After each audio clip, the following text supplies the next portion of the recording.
Operação Lava Jato, origem, evolução e perspectivas. Para coordenar esta mesa, temos a grata satisfação de convidar o seu delegado federal regional de investigação e crime organizado, delegado Marcel Oliveira, por gentileza.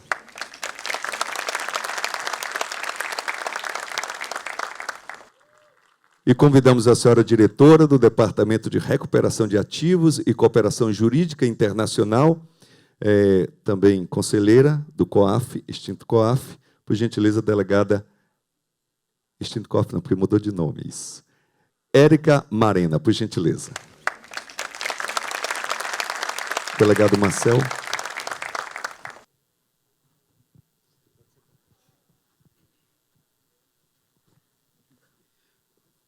Boa tarde a todos os presentes.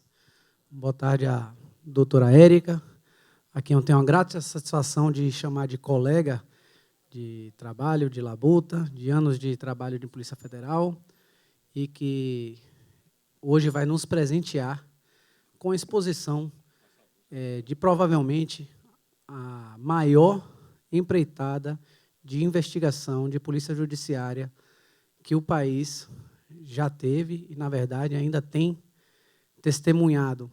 Tá? Uma pessoa que vai ser capaz de expor informações que possivelmente não tenham ainda sido destacadas pela grande mídia ou que tenham passado meio que despercebido, mas que hoje você tendo uma oportunidade que nós teremos de ser presenteados com essa exposição que vem de dentro da equipe investigante original, lá dos idos da origem, como é o nome da própria palestra. Então, a ótica será realmente uma satisfatória. Doutora, a palavra é com a senhora. Boa tarde a todos. Em primeiro lugar, queria agradecer à DPF Bahia a oportunidade de eu estar aqui mais uma vez, compartilhando algumas ideias com os senhores. Agradecer e saudar todos na pessoa do Dr. Rony e parabenizá-lo por essa organização desse evento, que eu sei que não é fácil, e pelo sucesso que ele vem tendo a cada novo ano de sua realização. O tema que me foi proposto, a Lava Jato, origem, evolução e perspectivas, eu concordei, claro, sou oriunda da equipe da Lava Jato, como disse o Dr. Marcel, mas, ao mesmo tempo, eu comecei a refletir o que ainda se tem para falar sobre a Lava Jato, né? O que não tenha sido dito, seja positivo, negativo, enfim, sugestões e tudo mais, análises de tudo que aconteceu no âmbito da Lava Jato. O que de novidade se poderia dizer? Mas, ao mesmo tempo, eu acho que ainda tem algo a ser compartilhado, algo a ser aprendido de tudo que aconteceu nessa operação e que ainda vem acontecendo. Sejam lições para a própria gestão de uma investigação, de uma operação policial, lições sobre como estava o nosso país e lições a respeito, enfim, que nos fazem refletir a respeito do país que queremos daqui em diante, a partir das constatações que essa grande operação trouxe para nós. Então, eu queria começar falando um pouquinho, claro, das suas origens.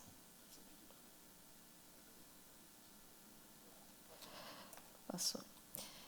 A Operação Lava Jato, muito embora muitas vezes se diga que ela começou em 2014, na verdade, ela começou em 2013, na sua fase sigilosa, né? Qual que era o contexto que nós tínhamos na época?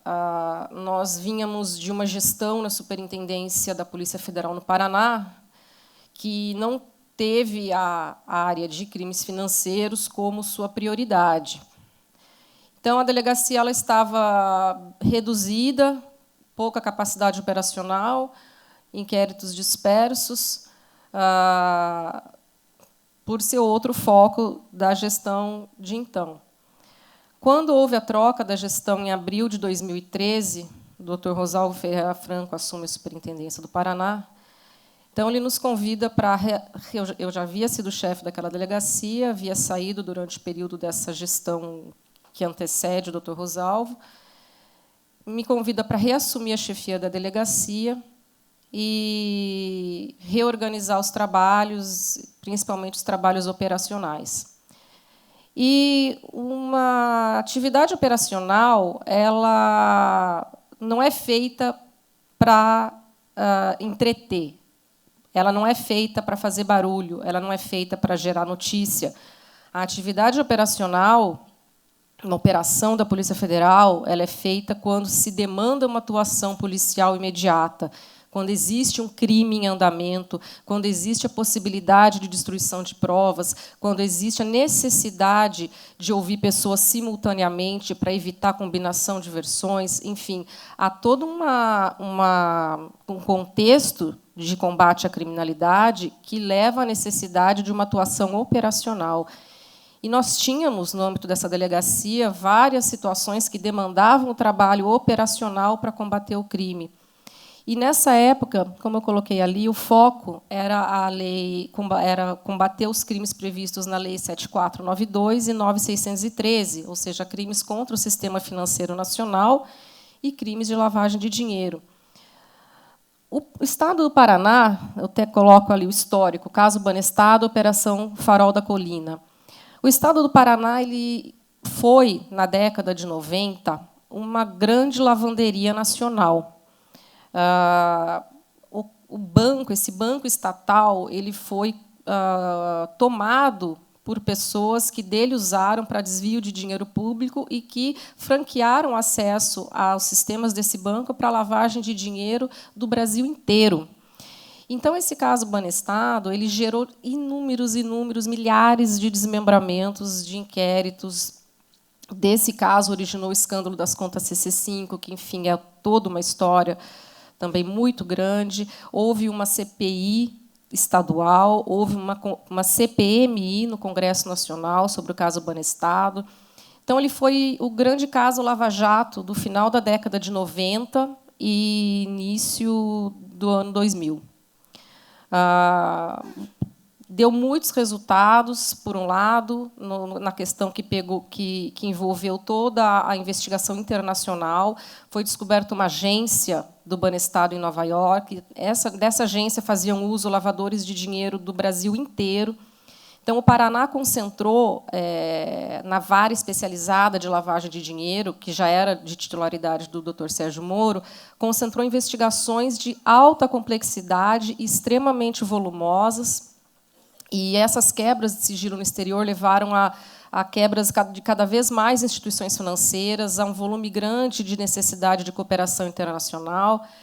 Então, havia todo um histórico no Estado do Paraná de autoridades no Poder Judiciário, no Ministério Público e na Polícia Federal, um histórico de autoridades que já tiveram que lidar com casos de grande complexidade, de grande volume de dados, e que acabaram, devido ao trabalho, porque esse trabalho levou muitos e muitos anos no Estado do Paraná, porque houve uma sequência de desmembramentos e de rastreamentos bancários no exterior, em que uma conta levava à descoberta de outras contas a outros clientes de outros doleiros. Então, esse caso durou muitos anos, gerou muitas denúncias, ações penais. E, então, havia uma familiaridade das autoridades no Estado em lidar com esse tipo de crime, de investigação de crimes contra o sistema financeiro. Então, era o tipo de crime que nós investigávamos,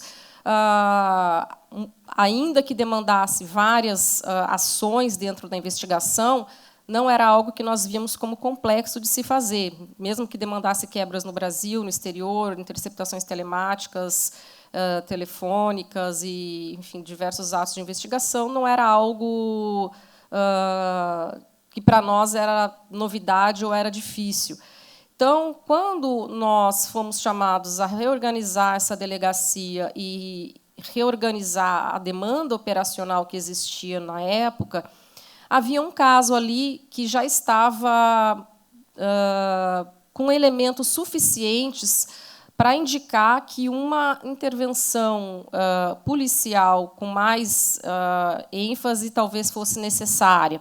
Era um caso que envolvia um operador do mercado paralelo de câmbio em Brasília, e esse caso estava no Paraná porque esses recursos, parte dos recursos que foram movimentados por ele através de contas de interpostas pessoas, foi para o Paraná, passou por empresas do Paraná, indicando para nós, e aqui não vou cansá-los com detalhes financeiros dessas operações, mas, pelo modo como essas operações foram feitas, tudo indicava que se tratava de uma operação de dólar cabo, ou, como é conhecido internacionalmente, de hawala, pela qual um operador do mercado de câmbio faz um pagamento no Brasil, com recursos que ele tem no Brasil, e ele é ressarcido com recursos que alguém deposita para ele no exterior, em contas que ele domina ou que ele mantém no exterior. E vice-versa também. Quando ele precisa fazer um pagamento no exterior, ele recebe no Brasil e, ao mesmo tempo, faz o pagamento de uma disponibilidade que ele tem no exterior. Então, essa investigação que parecia para nós singela, porque envolvia algo que a gente já era familiarizado com o combate, com a investigação, foi a investigação que acabou levando ao que hoje é conhecido como Operação Lava Jato. Nós passamos a aprofundar a investigação nesse caso, porque parecia que seria um caso extremamente rápido de ser solucionado.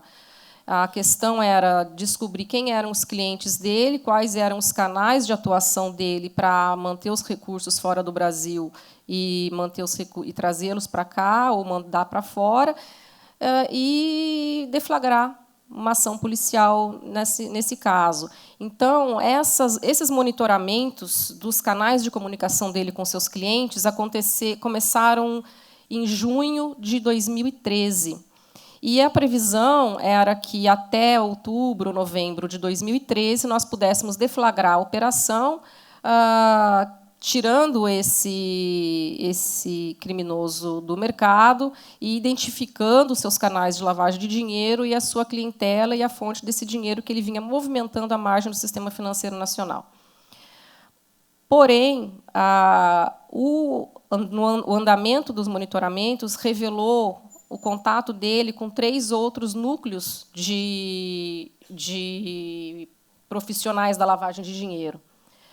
Então, acabamos investigando, nesse caso, 4 núcleos de loleiros, operadores do mercado paralelo de câmbio, e, por questões logísticas, não foi possível deflagrar no final do ano de 2013, e a primeira data em que foi possível, porque isso demandaria ação em vários estados, então não é algo simples de se fazer.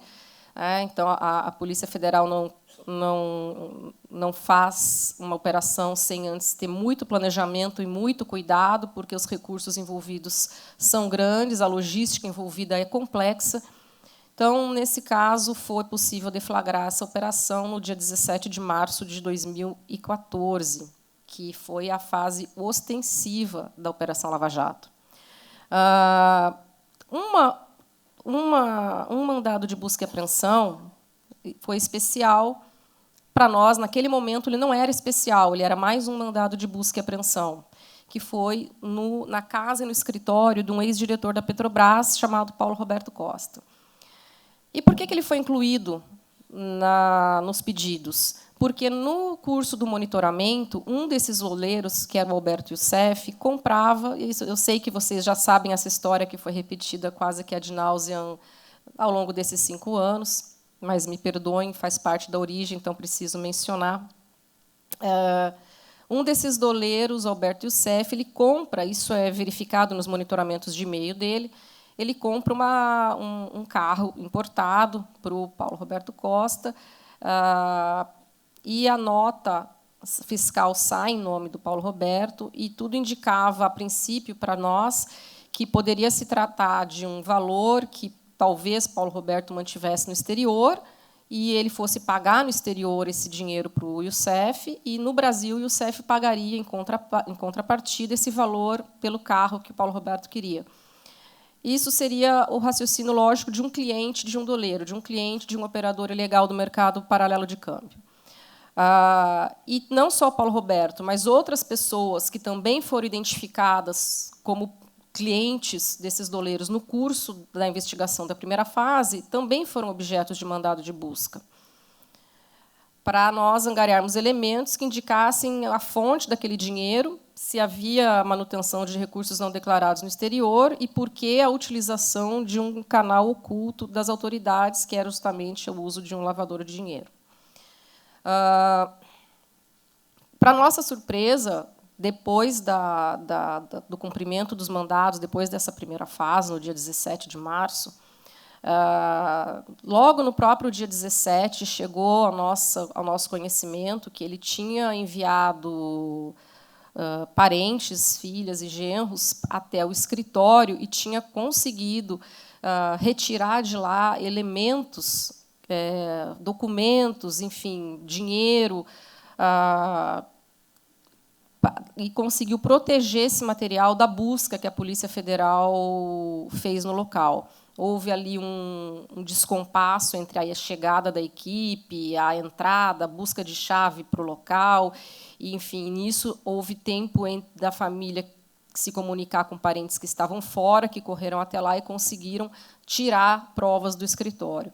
Essa retirada, ocultação de provas, deu elementos para o pedido de prisão preventiva dele, que foi dada, foi concedida e foi cumprida no dia 21 de março, salvo engano, de 2014.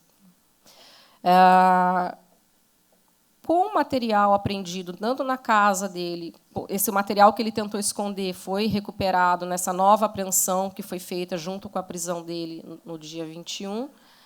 E, com esse material em mãos, mais um material apreendido no escritório do Alberto Youssef, isso mostrou para nós que nós estávamos diante de um esquema muito mais abrangente em termos criminosos, enfim, de diversidade de tipos penais do que a gente imaginava no começo. Então, já muitos documentos relacionados à Petrobras, a controle de pagamento de propinas, enfim, a situação que se mostrou ali a partir de uma análise preliminar das buscas já nos deu a ideia de que estávamos diante de algo muito, muito maior. E, na sequência, né, a partir de uma análise que tentou-se ser a mais rápida possível desse material, seguiram-se várias outras fases, abrangendo vários núcleos criminosos. E, em resumo, também, perdão por falar aquilo que já vocês sabem também, sobre o que consistiu o esquema descoberto pela Lava Jato. O esquema descoberto pela Lava Jato consistiu, basicamente, na descoberta de um loteamento político de cargos da Petrobras. Então, cargos de diretorias da Petrobras eram divididos entre os partidos políticos da base aliada do governo, e cada diretoria, então, tinha um dono, que era um partido.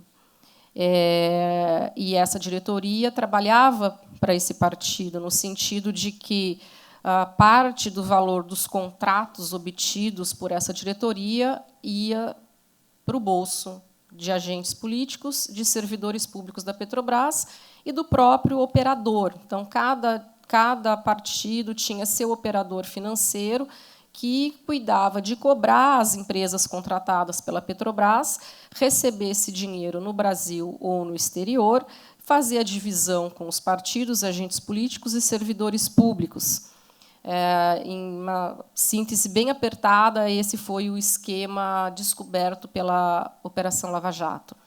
E fases que se seguiram, ora focavam nos corruptos, agentes políticos ou servidores da Petrobras, ora nos corruptores, que eram as empresas pagadoras de propina, dentre elas as grandes empreiteiras do Brasil. E, também nos próprios operadores do mercado paralelo de câmbio, ou os doleiros, e que, nesse contexto, já funcionavam como uma verdadeira indústria de lavagem de dinheiro, disfarçando, criando mecanismos jurídicos, empresariais e financeiros para disfarçar a origem desse dinheiro, que vinha das empresas, e disfarçar o destino desse dinheiro, que ia para agentes políticos ou ia para servidores da Petrobras. Então, mandados de busca e apreensão, ou seja, o resultado do cumprimento desses mandados, mais a sequência de acordos de colaboração premiada que se seguiram aí, levou a uma rápida expansão das investigações da Operação Lava Jato. E eu coloquei aqui alguns fatores que eu entendo que foram fundamentais nessa rápida expansão, nesses resultados positivos em termos de condenações e de restituição de dinheiro aos cofres públicos, que eu cito como a exclusividade da 13ª Vara Federal de Curitiba.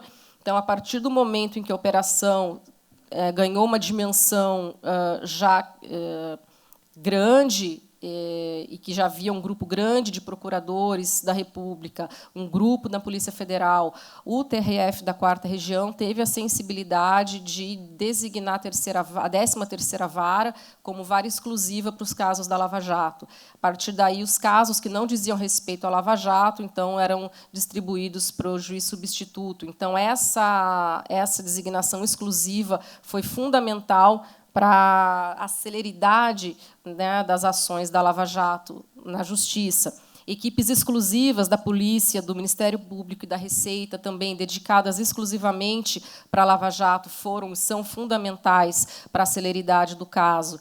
E também a expertise das autoridades envolvidas, devido a esse histórico que eu relatei para vocês, de combate a crimes financeiros que havia no Estado do Paraná. Então, eu acredito que a junção desses 3 fatores foi fundamental para que essa operação tivesse esse segmento rápido que ela teve em termos de descoberta das condutas delituosas, sua investigação, seu processamento, condenação, restituição de valores, celebração de acordos de colaboração premiada e seus respectivos desmembramentos. Então, esse foi o panorama da origem e da sua evolução. Atualmente, nós temos grupos de investigação da Lava Jato, da Polícia Federal, no Ministério Público Federal, em Curitiba, São Paulo, Rio de Janeiro, Brasília, fora o grupo vinculado à Procuradoria-Geral da República, naquilo que envolve os agentes políticos. Temos recuperação de valores inéditas, né, fruto de condenação das multas e também fruto da devolução que é feita por meio dos acordos de colaboração premiada. Eu coloquei aqui dados mais recentes que eu obtive junto ao Ministério Público Federal, apenas em 2 núcleos, no Paraná e no Rio de Janeiro. Então, vocês veem aqui que no núcleo do Paraná já foram 846 milhões objetos de repatriação, ou seja, de dinheiro que estava lá fora e foi repatriado, dinheiro ilícito, dinheiro de propina que estava lá fora e foi repatriado. Fora aquilo que já foi devolvido, 13 bilhões alvos de recuperação por acordos de colaboração, ou seja, fora aquilo que foi devolvido no Brasil. E no Rio de Janeiro também, 575 milhões já ressarcidos e pagos, e quase 5 bilhões de solicitação de reparação de danos. Então, esses valores são retirados de casos concretos, casos em que pessoas admitiram que receberam propina ou admitiram que pagaram propina, ou que isso foi provado através de quebras de sigilo, de depoimentos, de quebras fiscais, de cruzamento de dados. Enfim, são fatos concretos que aconteceram e que ilustram o tamanho do esquema que envolvia a Petrobras até a deflagração da Operação Lava Jato. Eu trouxe aqui uma tabela, apenas para vocês terem uma ideia. O de 2000 até hoje, digamos aí, nos últimos 17, 18 anos, o total de valores que foi bloqueado fora do Brasil por meio de pedidos de colaboração de pedidos de cooperação internacional é 1,693, ou seja, 1,7 bilhão de dólares é o total dos últimos 17 anos de valores bloqueados lá fora de casos diversos. Casos diversos, ou seja, isso é o que tramitou pelo Departamento de Recuperação de Ativos e Cooperação Jurídica Internacional. Então, nós fizemos esse levantamento lá. Então, 1,7 bilhão é o que foi bloqueado de outros casos que tramitaram pelo DRCI, pedidos de autoridades brasileiras que foram enviados para fora do Brasil solicitando bloqueio de valores. Opa. 1,7 bilhão. Aqui é um gráfico que mostra o quanto foi efetivamente retornado ao Brasil. Então, desses 1,7 bilhão, nós conseguimos retornar ao Brasil cerca de 400 milhões. É muito pouco. Vocês veem que só a Lava Jato já retornou ao Brasil, somando todos os seus grupos, mais de 1 bilhão. Então, e em toda a história de pedidos de recuperação de ativos fora do Brasil, de outros casos, bloqueado 1,7, recuperado efetivamente 400. Então, para vocês terem uma ideia da dimensão da Operação Lava Jato. Quanto às suas, então o seu valor, aquilo que ela mostrou em termos de política no Brasil e de esquemas de corrupção no Brasil, já entrou para a história e nós esperamos que a sociedade aprenda com isso e aprenda a fiscalizar os seus governantes, aprenda a fiscalizar o uso do dinheiro público, que sempre exige a transparência e controle dos gastos públicos. E, em termos de perspectiva, para a Operação Lava Jato, eu refleti no que poderia hoje simbolizar aquilo que é o aprendizado da Operação Lava Jato, que mostrou como estava o nosso sistema, o que ele precisa ser mudado, o sistema de investigação, o sistema de persecução penal. Então, o que eu vejo, o que eu espero, o que eu tenho como perspectiva para o país a partir da Operação Lava Jato, eu consigo enxergar em um instrumento, que é o pacote anticrime, ou o projeto de lei 882 de 2019. Por que eu digo isso? Porque esse pacote anticrime, de elaboração do nosso ministro da Justiça, Dr. Sérgio Moro, traz ali várias medidas de impacto à nossa investigação, ao sistema de persecução penal, ao sistema de tipificação penal, e que eu vejo como um progresso ou algo que vai trazer meios de que operações como a Lava Jato possam vir a ser repetidas. A gente espera que não, mas, se necessário, elas tenham meios para serem melhor processadas, enfim, com ainda mais agilidade, com melhor eficácia na devolução dos recursos públicos. E esse pacote anticrime ele traz medida, como eu disse, na área de investigação, na área da tipificação penal, na área da persecução penal, do processo, da ação, na área recursal. E, como esse congresso esse simpósio voltado para combate à corrupção, eu selecionei alguns tópicos desse pacote anticrime para compartilhar com os senhores, porque eu entendo que são itens que impactam diretamente no combate à corrupção e à lavagem de dinheiro. E para que vocês tenham um pouco mais de familiaridade com o que está nesse pacote e consigam entender a relevância desse pacote ser aprovado pelos nossos congressistas. Então, compartilhando com vocês alguns pontos. Aqui eu coloquei, claro, o objetivo desse pacote, como disse o nosso ministro várias vezes, é combater a corrupção, o crime organizado e a criminalidade violenta. E todas essas medidas constantes no pacote têm por escopo o combate a essas três formas de criminalidade. Mas selecionando aquelas que impactam, no meu entender, mais diretamente, claro, sem excluir outras, há várias outras medidas excelentes no pacote, mas algumas que impactam diretamente no combate à lavagem de dinheiro e à corrupção, eu selecionei algumas delas, que é a previsão legal da figura do whistleblower, a venda de bens em execução provisória, o acordo de leniência em ações de improbidade, a infiltração de agentes no crime de lavagem de dinheiro, a formação de equipes conjuntas de investigação entre vários países e o confisco de obras de arte. Então, sobre elas que eu vou falar um pouquinho com os senhores. Primeiro, a previsão do whistleblower na nossa legislação.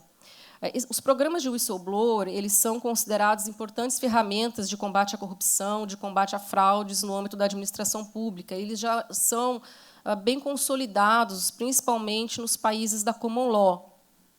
Eles visam dar, ao mesmo tempo, voz e também proteção ao cidadão que toma conhecimento de algo incorreto, de um possível ilícito no campo da administração pública e possa falar e denunciar sem ter medo de retaliações. É importante ressaltar que o whistleblower, essa figura, não é alguém que tenha participado da atividade ilícita. Ele toma conhecimento de que acontece uma atividade ilícita e voluntariamente leva ao conhecimento da administração. Aquele que tomou parte e vai narrar, então o que ele quer é uma coisa diferente. Ele quer uma colaboração, ou ele vai oferir os benefícios da confissão, ou ele vai fazer uma colaboração. Nesse caso, o whistleblower é alguém de fora do núcleo criminoso e que leva o conhecimento dessa possível atividade ilícita ao conhecimento das autoridades. O Brasil é signatário de convenções que prevêem a figura do whistleblower, como a Convenção de Mérida, Convenção das Nações Unidas para o Combate à Corrupção, e a Convenção Interamericana contra a Corrupção. Então, comumente, o Brasil é cobrado em fóruns internacionais sobre a sua legislação de proteção ao whistleblower e que ainda nós não temos. O que nós temos de mais perto, o que mais se aproxima do whistleblower, está na Lei 13.608, que é a lei que estabeleceu o Disque Denúncia. Mas essa lei vai além do Disque Denúncia. Ela vai passar a prever também canais presenciais para o recebimento de relatos de possíveis ações contra a administração pública. Então, fala ali a proposta, proposta de alteração da Lei 13.608, que a União, os estados, os municípios manterão unidade de ouvidoria ou correição para assegurar a qualquer pessoa o direito de relatar informações sobre crimes contra a administração pública, ilícitos administrativos ou quaisquer ações ou omissões lesivas ao interesse público. E ao informante serão asseguradas proteção integral contra retaliações e isenção de responsabilização civil ou penal em relação ao relato, desde que não tenha sido de má-fé. E algo que eu não coloquei aí pelo tamanho, mas que é fundamental e que vem na proposta, no projeto anticrime, é a previsão de pagamento de recompensa a esse whistleblower. Então, a sugestão, a proposta de inclusão de mais um dispositivo que diria o seguinte, um dispositivo na lei, que diria o seguinte: quando as informações disponibilizadas resultarem em recuperação do produto do crime contra a administração pública, poderá ser fixada a recompensa em favor do informante em até 5% do valor recuperado. Então, isso visa estimular que haja aí as denúncias de malfeitos na administração pública e, inclusive, prevendo uma recompensa para essa figura do denunciante do bem, como é conhecida a tradução do whistleblower. Venda de bens em execução provisória. Até então, a venda, a alienação dos bens era a partir do trânsito em julgado da sentença. A proposta permite que essa condenação, em segunda instância, já produza os efeitos do confisco e permita a alienação definitiva do bem. Então, aí o projeto de lei anticrime prevê uma alteração no artigo 133 do Código de Processo Penal, dizendo: iniciada a execução provisória, ou definitiva da condenação, o juiz de ofício a requerimento do interessado ou do Ministério Público determinará a avaliação e venda de bens em leilão público. Então, essa iniciada execução provisória é a grande alteração aí, até para poder harmonizar esse panorama com a atual posição do Supremo Tribunal Federal quanto ao cumprimento da pena a partir de condenação em segunda instância. Então, por isso, é sugerida aí a substituição da expressão transitada em julgado a sentença condenatória pela expressão iniciada a execução provisória ou definitiva da condenação. E um outro ponto que, nesse mesmo item, que o projeto de lei anticrime sugere alterar é prever que os valores destinados, os valores auferidos com essa alienação antecipada sejam recolhidos ao Fundo Penitenciário Nacional. Atualmente, há apenas uma previsão genérica de que esses valores vão para o Tesouro Nacional. Então, a alteração sugerida também prevê que esses valores sejam destinados ao Fundo Penitenciário Nacional e, então, retornando à segurança pública e ao próprio combate ao crime. Uma outra alteração, a possibilidade de acordo de leniência em ações de improbidade. A ação de improbidade administrativa ela foi inserida no nosso ordenamento pela Lei 8.429, de 92. E essa lei definiu quais os atos que se enquadram como atos de improbidade administrativa, que são atos praticados por agente público e que importem em enriquecimento ilícito, que causem prejuízo ao erário, que decorram de concessão ou aplicação indevida de benefício tributário e que atentem contra os princípios da administração pública. Essa lei, atualmente, ela tem um dispositivo que veda a realização de transação, acordo ou conciliação nas ações de improbidade administrativa. E o que o texto propõe, no projeto de lei anticrime, é dar uma nova redação a essa norma, né, introduzindo, no âmbito das ações de improbidade administrativa, a figura da colaboração premiada e remetendo no que couber à Lei 12.850 e à Lei 12.846. A Lei 12.850 é a lei das organizações criminosas, é a lei de combate ao crime organizado. E ali nós temos, hoje, a nossa afeição legal do Instituto da Colaboração Premiada para pessoas físicas. A Lei 12.846, a Lei Anticorrupção, é a lei que fala dos acordos de leniência voltados à pessoa jurídica. Então, nós entendemos que vai ser um grande avanço se, no âmbito das ações de improbidade, também for possível a celebração de acordos de colaboração ou acordos de leniência. Nós vimos todos como foi importante para a Operação Lava Jato a realização desses acordos de colaboração, o quanto ela conseguiu avançar. Então, entendemos que, da mesma forma, a possibilidade da realização desses acordos no âmbito das ações de improbidade pode, enfim, dar uma grande objetividade e levar à solução de muitos malfeitos contra a administração pública. Infiltração de agentes no crime de lavagem de ativos. Aí vocês perguntam, mas já não tem infiltração de agentes prevista na nossa legislação? Sim, tem, na 12.850, a lei do crime organizado, lei de combate ao crime organizado. Mas ela está prevista ali para investigações relacionadas a organizações criminosas. O que o projeto de lei anticrime traz aqui é a possibilidade de que também nas investigações de crimes de lavagem de dinheiro também seja possibilitado o uso do agente infiltrado. Então, a alteração sugerida, né, na Lei 9.613 acrescentaria um parágrafo que diria o seguinte: não exclui o crime a participação em qualquer fase da atividade criminal de lavagem de agente policial disfarçado, quando presentes elementos probatórios razoáveis de conduta criminal pré-existente. Essa alteração, claro, como eu disse, ela deve ser lida em conjunto com as normas da Lei 12.850. O que fala sobre o agente infiltrado, a Lei 12.850? Que ele precisa de autorização judicial, que precisa haver indícios de infração penal e que a prova não possa ser produzida de outra forma. Isso está lá previsto na 12.850. Ainda fala que o prazo tem que ser de até 6 meses, sem prejuízo de eventuais renovações, e ainda fala que a medida deve ser cabalmente demonstrada, incluindo ali, nessa demonstração, o alcance das tarefas desse agente infiltrado.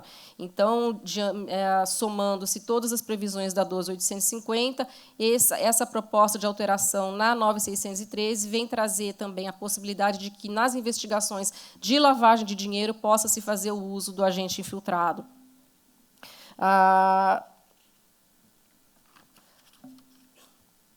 Equipes conjuntas de investigação. A equipe conjunta de investigação ela é um meio, é um instrumento que visa superar os mecanismos, as dificuldades dos mecanismos tradicionais de cooperação jurídica internacional, visando investigar crimes transnacionais, ou seja, quando o fato criminoso repercute em mais de um país e quando seja possível a persecução penal em mais de um país. Então, 2 ou mais países se juntam, elaboram um instrumento de cooperação, formando uma equipe conjunta de investigação. Isso é um instrumento extremamente novo no Brasil, já é de uso comum na União Europeia, principalmente, as equipes conjuntas, incluindo 2 ou mais países, mas no Brasil ainda é um instituto muito novo. E, apesar de o Brasil ser signatário de 3 convenções que prevêem o uso desse instituto, que é a Convenção de Mérida contra a corrupção, a Convenção de Palermo contra o crime organizado e a Convenção de Viena contra o tráfico de drogas. As 3 convenções prevêem e estimulam o uso desses meios de investigação pelos países signatários. O Brasil não tem isso previsto na sua legislação interna ainda, e a alteração no Código de Processo, não, na 12.850, que o projeto de lei anticrime traz, visa, enfim, dar uma normatização, uma previsão legal à utilização desse meio na nossa legislação. A formação dessa equipe conjunta de investigação, então, no caso aqui, seria para investigar crimes de terrorismo, crimes transnacionais e crimes cometidos por organizações criminosas internacionais.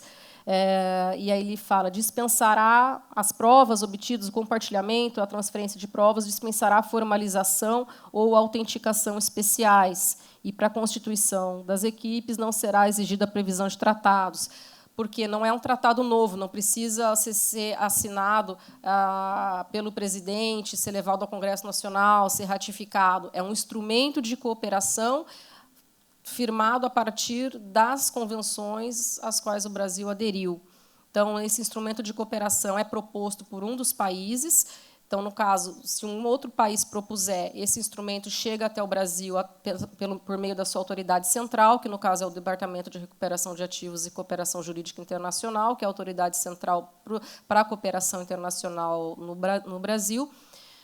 O país propõe, chega até o DRCI, que vai fazer todo o intercâmbio entre as autoridades brasileiras e as autoridades do outro país para fechar esse instrumento de cooperação. Da mesma forma, se as autoridades no Brasil propuserem a formação dessa equipe conjunta, também esse instrumento, essa proposta vai até o DRCI, e dali o DRCI vai fazer o encaminhamento para as autoridades do país de destino, dos países de destino, e ali vão ser discutidas os termos desse acordo de cooperação.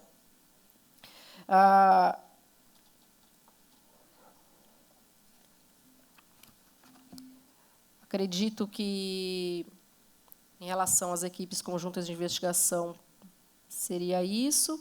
E o último item que eu selecionei é o confisco de obras de arte. Nos termos do Código Penal, hoje, são efeitos da sentença. Todos aqui já estudaram isso, né? São efeitos da sentença condenatória. A decretação de perda em favor da União dos produtos, proveitos e instrumentos do crime, desde que consistam em coisas cujo fabrico, alienação, uso, porte ou detenção constitua fato ilícito. E já no Código de Processo Penal, que é quando aborda a temática da destinação dos bens, após o trânsito em julgado, bens apreendidos ou bens sequestrados, ali também estipula a sua destinação para o Tesouro Nacional. O que essa alteração sugere, o que o pacote de lei anticrime sugere quanto a essa alteração, no artigo 124 do Código de Processo Penal, é que, ao invés da alienação necessária que vem com a coisa julgada, quando o bem for de valor relevante, valor cultural ou artístico, seja destinado a museus públicos, né? Então, nós temos aí a própria Operação Lava Jato, é um exemplo, né, da quantidade de obras de arte apreendidas. Hoje há no Museu Oscar Niemeyer uma ala toda de quadros de obras de arte da Operação Lava Jato. Não foram dadas ao museu, elas estão custodiadas pelo museu, porque a lei atualmente prevê que esses itens sejam alienados e revertidos ao Tesouro. Então, o que o projeto de lei anticrime quer é que isso seja revertido para a sociedade na forma como eles estão, ou seja, pelo seu valor cultural, pelo seu valor artístico, e assim eles possam ser compartilhados com a sociedade brasileira, não a serem leiloados e ter o valor ingressado no Tesouro Nacional. Então, esses foram alguns, né, como eu falei, o pacote de lei anticrime é muito rico, ele traz medidas como essas que eu passei para vocês, muito práticas, e que muitas vezes a gente lê e se pergunta por que não se pensou nisso antes. Né? É óbvio que assim ficaria mais fácil, ficaria melhor, mas o fato é que essas mudanças precisam ser feitas, elas vieram depois de muita reflexão e por alguém que trabalhou no Poder Judiciário, que trabalhou com as dificuldades enfrentadas a partir desses elementos que hoje são sugeridas alterações, e que eu quis compartilhar com vocês foram aqueles que, no meu entender, há outros, como a previsão de cumprimento de pena em segunda instância, e outros que dizem respeito à execução penal, que são igualmente relevantes e impactariam não só o combate à corrupção, mas a todos os crimes. Mas esses, como têm um aspecto patrimonial, é que eu quis trazer e compartilhar com vocês, para que vocês tenham ciência da relevância desse pacote de lei anticrime e possam, enfim, ficar atentos à sua tramitação, ficar atentos ao seu andamento, né, porque o apoio de todos é fundamental. Então, em breves palavras, era isso que eu tinha para compartilhar com vocês, como perspectiva, né, para a Operação Lava Jato. O que eu quero vislumbrar para o país é a aprovação desse pacote de lei anticrime. Eu agradeço a todos novamente, agradeço a oportunidade aqui, muito obrigada.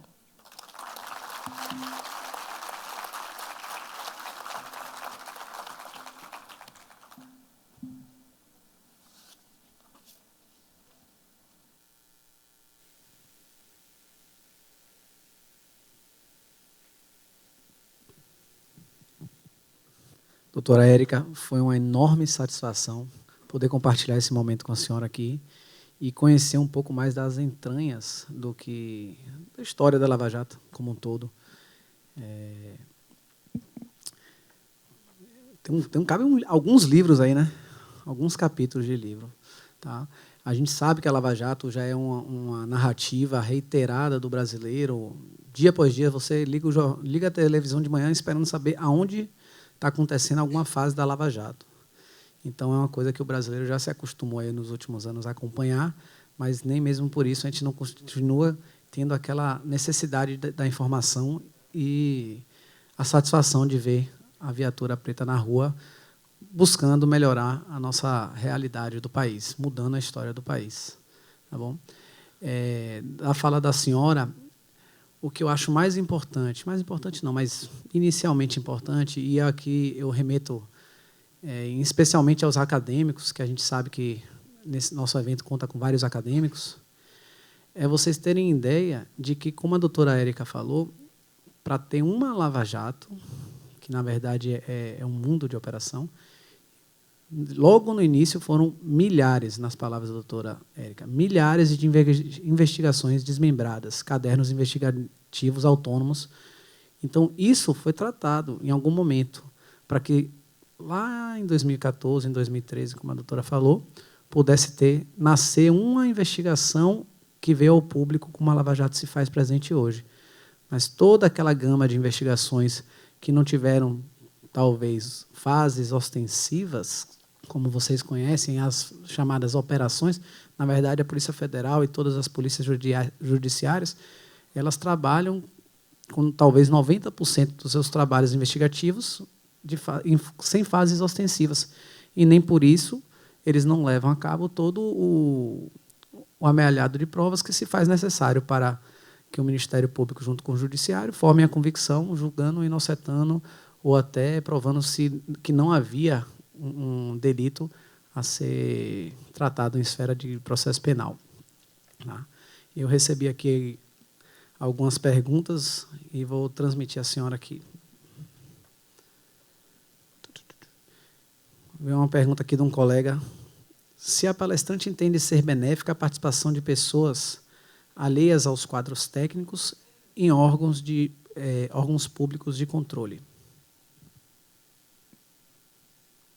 Bom, existe cargos de direção e assessoramento criados por lei e que têm como possibilidade serem ocupados por pessoas indicadas de fora, né? Ou seja, que não são servidores concursados. Isso é uma previsão legal e uma possibilidade que existe no nosso país. Pronto. E qual o diferencial que a senhora entende que se fez presente, que possibilitou a Lava Jato ir tão longe em comparativo a outras grandes operações que já tiveram, outros serviços que tiveram? Eu sei que a senhora já falou que o fato de ter a unicidade do judiciário lá, a 13ª Vara Federal, todas as investigações terem concentrado lá, a equipe que se formou, o conjunto de esforços que foram feitos junto com a Força Tarefa, isso já foi meio caminho andado, por assim dizer. Mas teria mais alguma coisa que a senhora entendesse que fez a diferença para a Lava Jato ser o que ela é? Eu acredito que, principalmente, o sacrifício de todos que trabalhavam na operação, né? Chegou um momento em que tudo era muito grande, né? O gigantismo das informações coletadas, dos dados, enfim, era algo que a gente precisava doar muito mais do que 8 horas por dia. Então, não tínhamos mais férias. Eu testemunhei colegas, eu mesma e muitos colegas trabalhando doentes, postergando cirurgias que eram necessárias, perdendo ocasiões importantes para os seus familiares, sacrifícios pessoais de toda a ordem. Então, além desses fatores que eu elenquei na apresentação, eu acredito que o senso de compromisso público que todos tiveram com esse caso e a disposição realmente de se sacrificar pela investigação, em razão das alterações que ela estava, enfim, fazendo no nosso Brasil, foi essencial. Esse comprometimento que levou todos a darem uma cota de sacrifício extremamente grande e valiosa para o avanço do caso.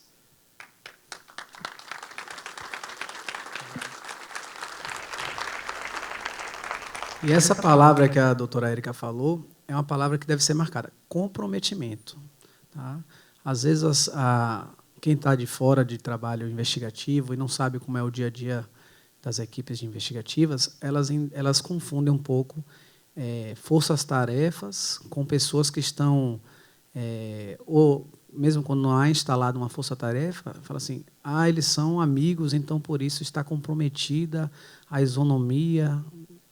Não deve ser feita essa leitura quando você fala, por exemplo, do Ministério Público, da Polícia Federal, do Judiciário. Existe, sim, um compromisso com a justiça.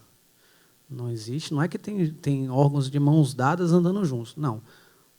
O ato final é a busca da verdade real pela polícia e o que pudesse ser materializado por provas legítimas num sentido de compromisso com a justiça, com a nossa população, que é destinatária do nosso trabalho. Tá? Então, isso eu gostaria de que fique lá, guarde lá naquela gavetinha no canto da sua memória. Comprometimento é diferente de ser aliado, não tem isso, não. Tem um comprometimento com a função pública e com a justiça. Vou seguir aqui com o que me foi passado. O colega aqui, os colegas nossos pediram para reconhecer a nossa satisfação da Bahia em ter participado, ter tido a oportunidade de auxiliar.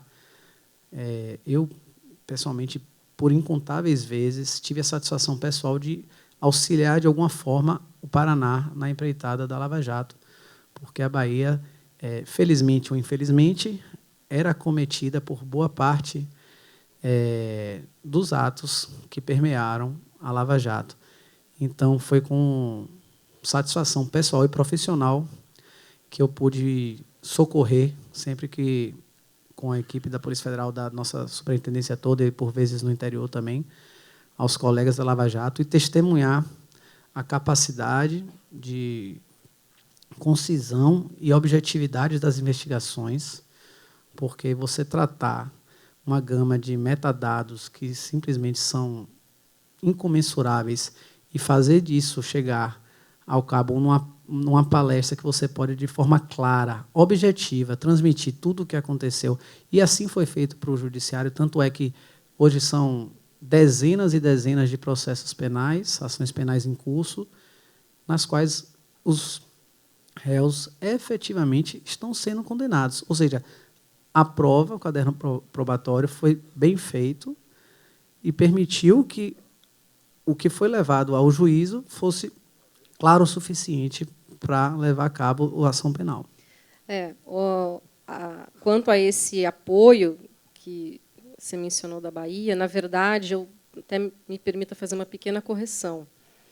A Lava Jato não é do Paraná, ela é da Polícia Federal do Brasil todo, porque a logística que envolve uma operação policial, não só quando ela é deflagrada, mas também a sua preparação, e depois que ela é deflagrada, a análise do material apreendido e tudo mais, envolve pessoas e afeta policiais e estrutura administrativa de norte a sul do Brasil.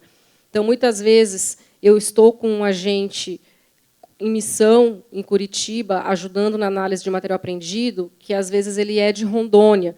E para ele estar em Curitiba, os colegas de Rondônia estão tendo que trabalhar a mais para suprir a ausência que a mão de obra dele está fazendo, a falta que a mão de obra dele está fazendo. Então, e para suprir essa ausência, eles estão fazendo uma escala que afeta, por sua vez, a necessidade de que policiais do interior do Estado vão cumprir alguma diligência. Então, na verdade, isso eu estou falando de um policial.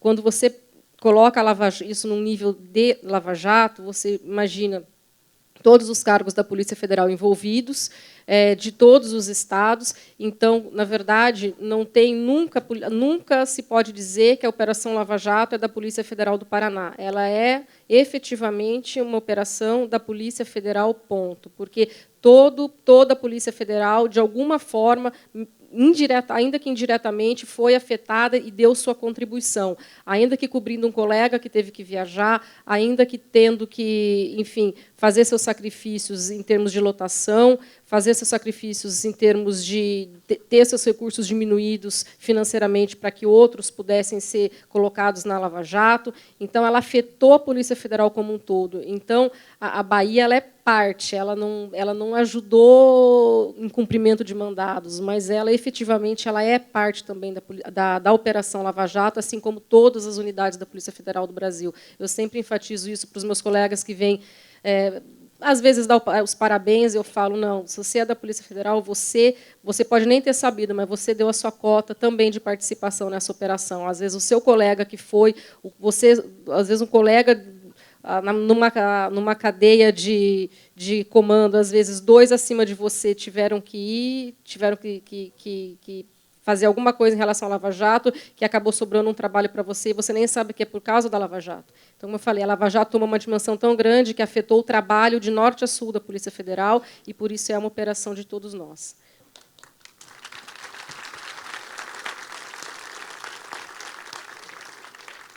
Estou tendo que, realmente, aqui moderar as perguntas, porque são dezenas que estão chegando aqui, doutora. Muito se fala sobre o poder econômico corrompendo os agentes públicos. No caso da Lava Jato, podemos dizer que o fator corruptor principal seria o poder político e os agentes públicos utilizando esse poder econômico para o seu próprio proveito?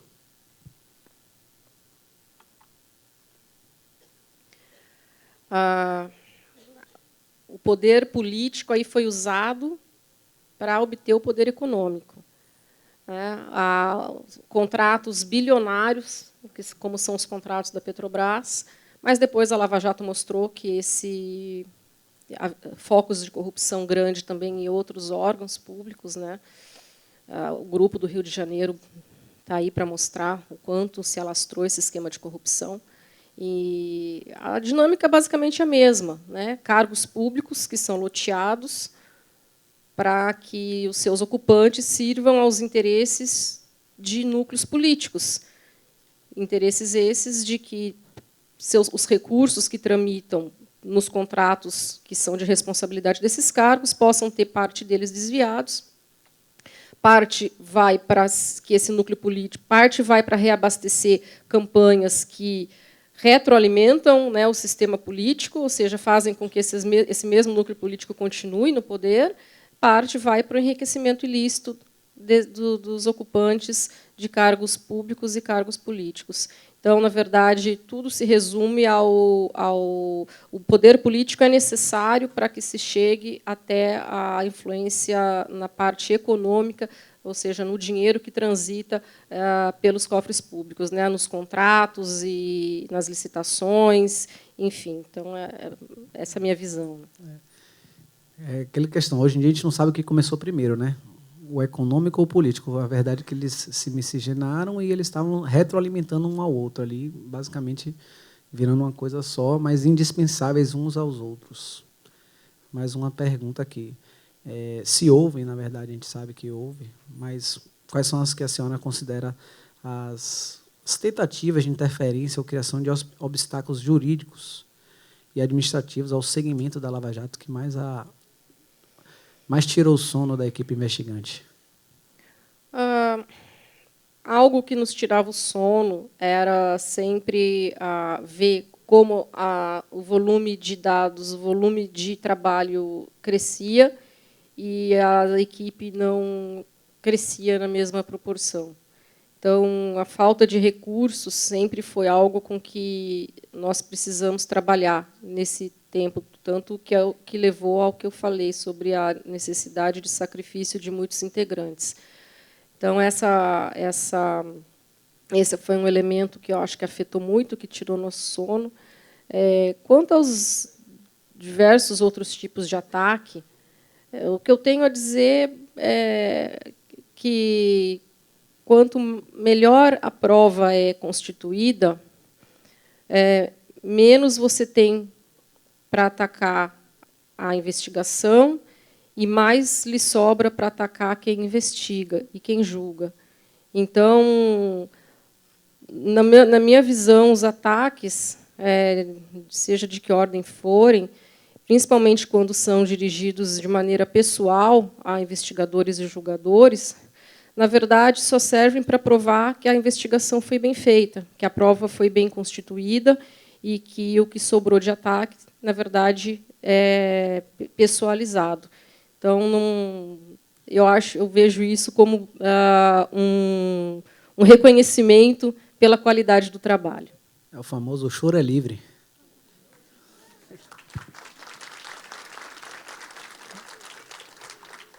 Puxando um pouquinho aqui para a atual função da senhora, a gente sabe ali que está vendo o quanto a Operação Lava Jato como um todo já recuperou de verba, assim como a função do TRC de recuperar esses ativos do exterior. É inegável a importância de você trazer o dinheiro de volta, você recompor os cofres públicos do que estava ali. Só que isso é uma posição pessoal minha. Como cidadão, não é nem como policial, não. Eu entendo que a Lava Jato e essa função que é feita de todos os órgãos imbuídos na segurança pública e na persecução penal, elas estão dando uma possibilidade que o país escreva a sua história de uma maneira diferente do que ela estava trajada a ser. O país vinha numa sequência, num histórico de tipo de condução política, econômica, que ela fadava ao insucesso de algumas gerações. Então, se hoje eu posso pensar num futuro melhor para meu casal de filhos, eu reconheço a importância da Lava Jato como um todo, para que ela, a partir de um trabalho sério, tenha mudado a perspectiva do brasileiro. A gente está em 2018, né? Tivemos Copa em 2019, tivemos Copa em 2018. Eu lembro que nós sabíamos os 11 ministros do STF, mas não sabíamos os 11 jogadores da seleção brasileira, por causa da importância que a Lava Jato teve ao chegar a Lava Jato, os questionamentos que eram levados ao nosso Tribunal Supremo, em função do que estava acontecendo com a operação e o futuro dela e as tentativas de restrições jurídicas que eram feitas a ela. Então, além da questão financeira, do material que está sendo recuperada, eu acho que trouxe ao brasileiro a possibilidade de enxergar ali na frente um futuro melhor, independente da bandeira, da cor da bandeira que vai estar tremulando na presidência ou o que for, mas o brasileiro começou a prestar mais atenção às coisas. Quando vocês falam em, por exemplo, whistleblower, não ocorreu a tentativa de desconstruir uma prova, no caso, por exemplo, na Bahia do GEDEL, do dinheiro dos 51 milhões? Não tentou se assediar para tentar descobrir quem foi a pessoa que denunciou aquele apartamento? Não se foi até o Supremo Federal para tentar identificar a pessoa? Ou seja, não se discute o dinheiro de onde veio e como é que existia aquela montanha de dinheiro em um quarto no meio da graça. Se pergunta quem foi que denunciou. É culpa de quem denunciou, não de quem fez o potinho lá, o tio Patinhas. Né? Então, eu fiz até uma conta, fiquei curioso aqui, quanto é que ele levaria hoje em dia? R$2.250.000, se ele recuperasse ali, como foi um projeto de lei prevê. É uma boa. Vamos ver uma letra aqui. Vou ver se eu consigo ler isso aqui.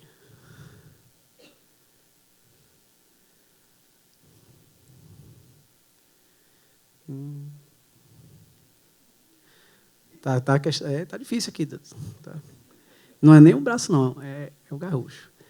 Depois vou tentar descobrir quem foi. Vou dar uma caligrafia de presente. Só está escrevendo... É a geração do... Escrever no celular.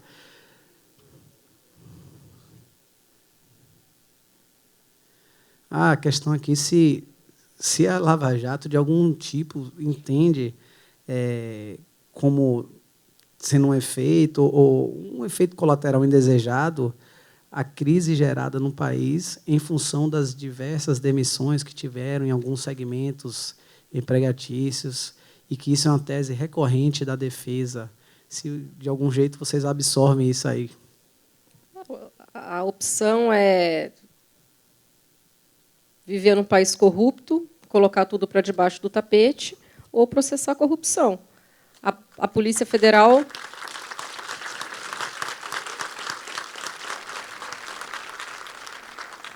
A Polícia Federal, o Ministério Público Federal fizeram sua parte no momento em que apareceram indícios da prática de uma conduta criminosa, foram atrás da busca das provas dessa conduta e da sua autoria, que é assim que a polícia trabalha. A polícia não escolhe um fato e vou agora investigar o Zezinho. Não, no momento em que chegam indícios da prática de uma conduta criminosa para a polícia, ela não tem opção, ela tem obrigação de investigar. E a polícia cumpriu sua obrigação. Então, na verdade, o efeito, entre aspas, colateral, não está nas mãos da polícia. A polícia descortinou o maior esquema de corrupção já investigado na história do Brasil. A questão é que tipo de país a gente quer. A gente quer viver em empresas que tenham um programa de integridade, que tenham por política não pagar propina e que cresçam a partir daí. Uma das primeiras reuniões que eu tive com um colaborador, ele era dono de uma empresa, e ele ainda estava um pouco inseguro, queria fazer o acordo, mas, ao mesmo tempo, não estava, enfim, falando muita coisa, mas disse que queria colaborar, queria admitir algumas coisas. E conversa vai, conversa vem. Eu perguntei para ele, escuta, quanto por cento da sua empresa depende de contratos com a Petrobras? Só para eu ter uma ideia. Porque ele quis dizer que era pouca coisa, de que ele pagou, mas não era tanto. Eu falei, quanto da sua empresa? Aí ele deu uma cochichada. Eu falei, quanto? 98%. Ou seja, ele não quis falar 100 para não ficar chato.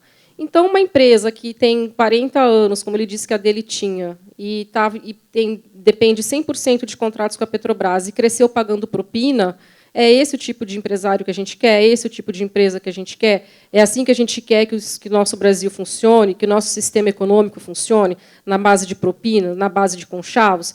Eu acho que não. Eu acho que o brasileiro hoje tem maturidade para querer um país melhor que esse.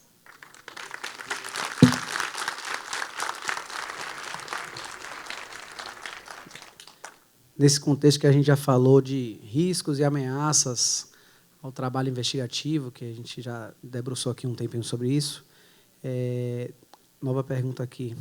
Como a autonomia de um órgão investigativo de polícia judiciária, como a Polícia Federal e as polícias civis, poderia contribuir para garantir que novas investigações criminais pudessem alcançar os êxitos e resultados de operações como a Lava Jato e a própria Zelotes?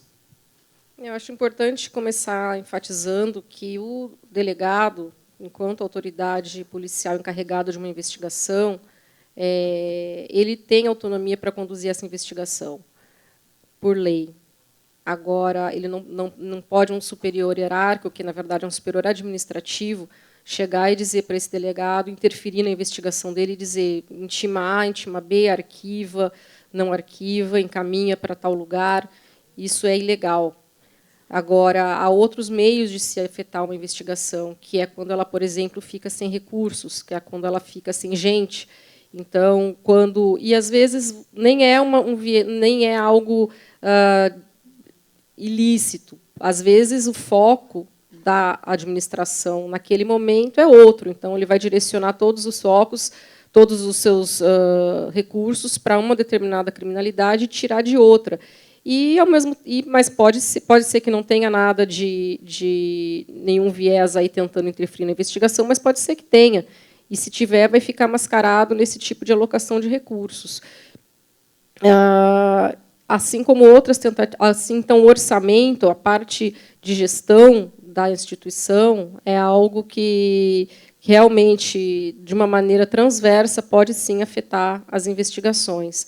Então, acredito que, apesar da Polícia Federal ter autonomia na prática quanto às suas investigações, ou seja, não ter condição do delegado sofrer interferência política naquilo que ele faz, muitas vezes, pela falta de autonomia orçamentária, financeira, pode acabar acontecendo dele ter uma interferência colateral que vai afetar, sim, o resultado da sua investigação. Então, com certeza, eu acredito que um órgão com essa autonomia orçamentária, administrativa, que possa, enfim, ter condições de repor seus quadros. Hoje, a Polícia Federal tem a mesma quantidade de servidores de 10 anos atrás e continua perdendo. Mas, novamente, é uma escolha que a sociedade precisa fazer.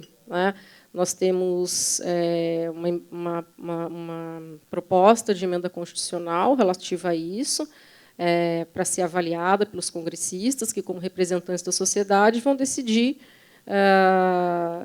se a Polícia Federal, fortalecida na sua possibilidade de gestão interna dos seus quadros, do seu orçamento, é bom ou não é para o Brasil.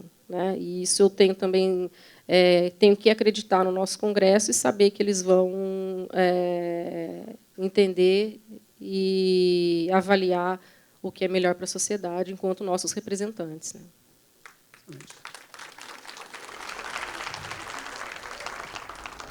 Para quem a fala final aqui da doutora Érica ainda é um pouco desconhecida, sugiro e rogo que deem uma analisada, leia, debruce um pouquinho, uns 5 minutos, na PEC 412. Vocês vão entender a dimensão do que está sendo tratado aqui. Já tomei uns 4 cartões vermelhos, o tempo passou rápido. Quando a palestra é boa, é assim, ela flui mais. E eu acho que eu já tive até uns tempos extras ali que eu perdi. Então, para não atrapalhar a organização, eu dou por encerrada aqui nossa conversa, doutora, mas, antes disso, eu, em nome, doutor Rony me rogou aqui essa função da DPF Bahia, da DPF Nacional, doutor Paiva, e eu agradeço a oportunidade da senhora ter vindo aqui. Eu agradeço, eu sei que para a senhora sair de Brasília, do Ministério da Justiça e Segurança Pública, em tempo como estão os atuais, é caro para a senhora. Tem N atividades que precisam ser feitas e requerem a sua atenção lá. Então, agradeço muito você ter dedicado seu tempo para vir conosco aqui, conversar, expor um pouco e abrir a nossa tarde. Muito obrigado. Obrigada a vocês. Convidar, neste momento, o senhor delegado federal Getúlio Bezerra, secretário-geral da DPF Nacional, ex-diretor de combate ao crime da Polícia Federal, para que possa fazer a entrega à nossa ilustre palestrante do certificado de participação, como também da lembrança, o símbolo do nosso evento, o troféu.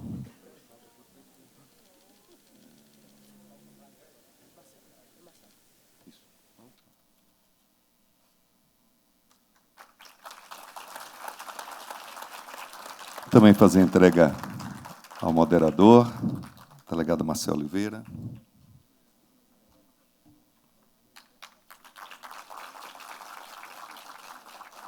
A doutora Érica falou uma coisa aqui tão importante aqui, de várias e várias questões de relevância aqui, esclarecendo os fatos para vocês, mas uma me chamou muita atenção quando ela fala da origem da Operação Lava Jato, e ela citou o caso do Paulo Roberto Costa. Né? Para quem fica nas versões, o filme traz uma dinâmica que entende, alguns podem entender que os operadores ali da Polícia Federal estavam buscando uma pessoa, né? Eu vou atrás do esquema criminoso. E, na verdade, o que ela disse foi que estava atrás de uma operação de dolo a cabo. E ali os fatos, as provas que trouxeram aos autos, permitiu desvendar um esquema criminoso. Isso é o que nós sempre falamos, e que em todas as palestras que eu fui e passei com vocês aqui ao longo deste ano, eu falo, a Polícia Federal vai atrás dos fatos, ela não busca o CPF, ela não busca as pessoas. Né, os fatos revelam as pessoas. E isso é a prova da independência, do jeito da Polícia Federal trabalhar, que não é personalizado. E isso foi, eu acho que foi uma das colaborações tremendas que a doutora Érica trouxe aqui e nos brindou aqui com essa palestra, e que confirma a atuação da Polícia Federal e desmente qualquer outra versão que existe agora de ataque à Operação Lava Jato. Muito obrigado, doutora Érica, por esclarecer este e todos os outros fatos. E agradeço a senhora por ter atendido. E agora a plateia entende a importância da sua presença aqui. Muito obrigado.